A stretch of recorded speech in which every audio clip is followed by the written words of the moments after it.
guys, it's Steph at DebtFreeSpending.com, and we're here tonight to talk a little bit about breastfeeding and pumping and all the things that go with nursing a newborn. I am a teacher by day, and a lot of things have happened between having my 10-week-old son, baby Jay, and now with breastfeeding, and I'm just trying to give you kind of a basic girlfriend's guide to breastfeeding and maybe help other people go through, avoid some of the things that I've had to go through. I've had a really rough experience breastfeeding with basically with low milk supply has been my biggest issue. So I'm going to kind of talk through the basics of things I wish I would have known before I had gotten started. So the first thing I'm going to recommend is investing in a great either boppy pillow. This is an older version of the boppy, but you basically, whenever your baby's latched on, you want him or her to be high enough and have enough support that they can actually you're not bending over or trying to pull them up to you. They can just rest right on the pillow. It makes it much easier to have some sort of boppy. I know the new boppy is a little bit better. My husband and I joke that this is for skinny midgets because it's just very, very tight. but I do recommend having some kind of pillow. And sometimes you might even need an extra pillow underneath the boppy to get it even higher. So you might need more than one or two, more than just the boppy. You might need 2 pillows. So once you get your baby latched on, obviously there are a couple different ways that you can hold the baby. My son prefers to be held from behind the head, and then I hold on to my breast and I hold it this way. I actually take my 4 fingers below the breast, take my thumb on top of the breast, and I actually squeeze down and help him find the nipple that way. And obviously when you're first latching on, you're going to actually try to get when you press your nipple down, it's compressed, you're going to stick it into the roof of their mouth. You want it on top of their tongue. You have to make sure it's on top of their tongue. Something I didn't know. I didn't know anything about breastfeeding going into it. So hopefully I've helped you at least with that much.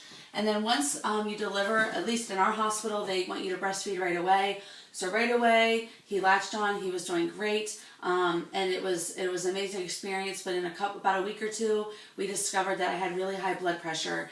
And so the doctor insisted that we basically have my husband feed him through the night, and that was our first mistake, because that's exactly the time when your milk supply is coming in, and you're basically growing all of these little milk duct kind of areas in your breast. And so and the more that you can breastfeed in the beginning, the more capacity you'll have to breastfeed and have more milk as time goes on. So in addition to that hold that I showed you, you can also put them in a football hold where their legs are back here and their head's up here, and you're latching them on this way. Okay, there are some different, you can just hold them in a traditional hold, a cradle hold as well. So those are some of the different holds that you can use. But also I wanted to kind of skip ahead then. After you get them to latch on and they're breastfeeding, you should be feeding like 8 times a day. So just about every 3 hours during the day, I'm either pumping or feeding. And so one thing that I wasn't able to do was produce enough milk really from the beginning. I was struggling because of this high blood pressure.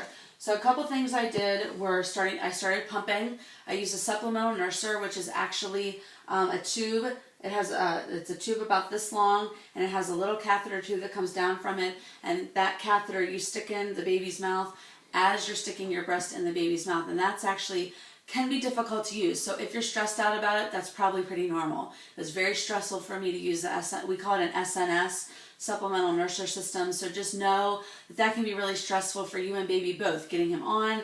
Sometimes my son unlatches, we still use it. And so a lot of times, you just know that might be a typical feeling with that. So like I said, because I wasn't nursing through the night and I wasn't nursing as frequently as I should have, and my son was what we like to call a sleepy nurser. He was very difficult to stay awake. He was only 6 pounds when he was born. He didn't have a great suck. So I was constantly having to wake him up and wake him up and wake him up. And it might take him like an hour to feed, and then we'd be back to feeding again the next hour. So I had to work through a lot of feelings with this, but we decided what was best for our family was to go with pumping more and using in conjunction with that supplemental nurser. So when I am nursing him and we have to supplement with formula, I do it at the breast with the supplemental nurser. And again, even after I started pumping, I was doing everything I could to build my milk supply. I was still only getting between an ounce or 2 at a time. So I actually had to start power pumping, which is where you actually use your pump for 20 minutes on, 10 minutes off, and then 10 minutes on, and then 10 minutes off, and then 10 minutes on for the last one. So it takes about an hour. So 20 minutes, 10 minutes, and then another 10 minutes with a 10-minute break in between each of those cycles. So this is basically my pump. And you can see, I didn't even know how to put the thing together when I got it, but you have a valve, and then you have you have the flange right here, and then you have the valve which comes off, and that attaches, this is my Medela pump, by the way, and it goes down into the pump, into the bottle, and you turn it on, and then you stick the pump tubing in from behind. And even though they're washed, the milk is just so like, it still makes them look cruddy even when they've been washed, just so you know. And then in here, you have the power cord, and you have to attach the tubing to each of these. If you're going to do one breast at a time, you just take this off and put the cover on. Otherwise, you have both tubes coming out at the same time, and then you turn it on, which obviously I'm not connected to electricity. And so you turn it on, and you go ahead and stick it on, and just so you know, this is the weirdest feeling in the world.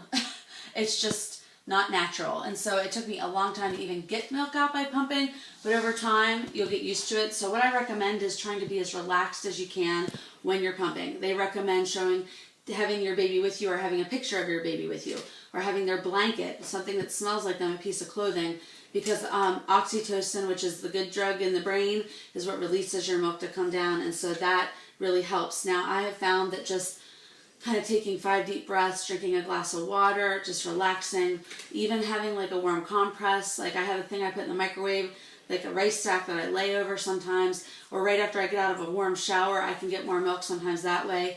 And I also power pump first thing in the morning, by the way. That's the best time to do it. So your most milk production happens between 1 a.m. and 5 a.m. in the morning. And what you're going to want to do is you're going to want to obviously try and get up and pump through the middle of the night if you can, if you're pumping or if you're nursing. And so once you start pumping more regularly, then you can store your breast milk in the refrigerator.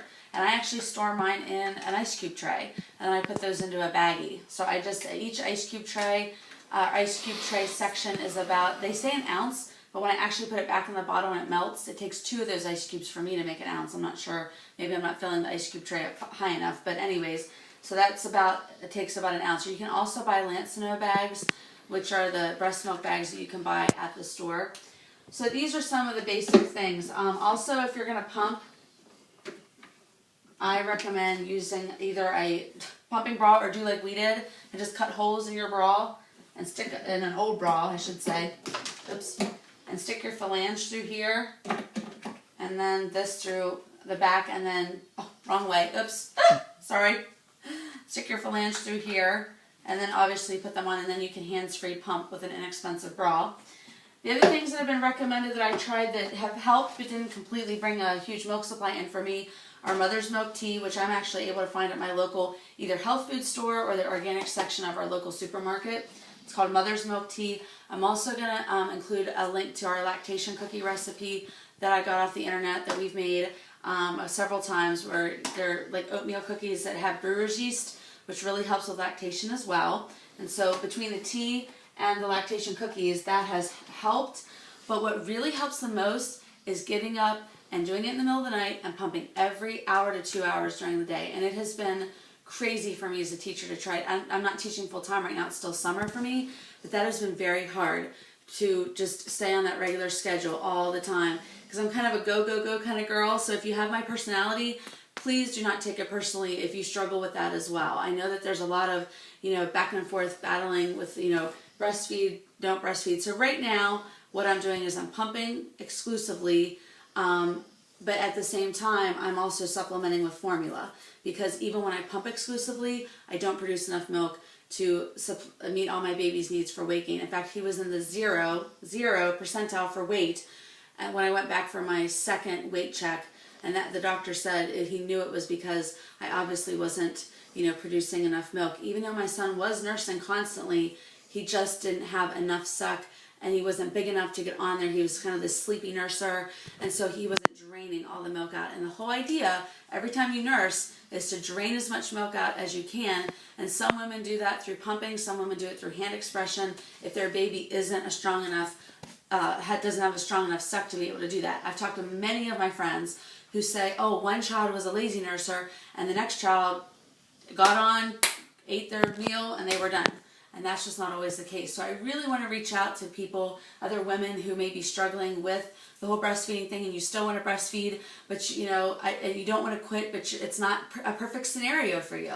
Mine isn't either. So if hopefully at least if you do want to breastfeed, I've given you some basics. If you're already breastfeeding and struggling, hopefully I can, give you some encouragement that way as well. I even talked to a guy the other day at the insurance company. He was telling me his wife was in the same exact boat because she had thyroid issues and it wasn't able to produce as much milk as other women either.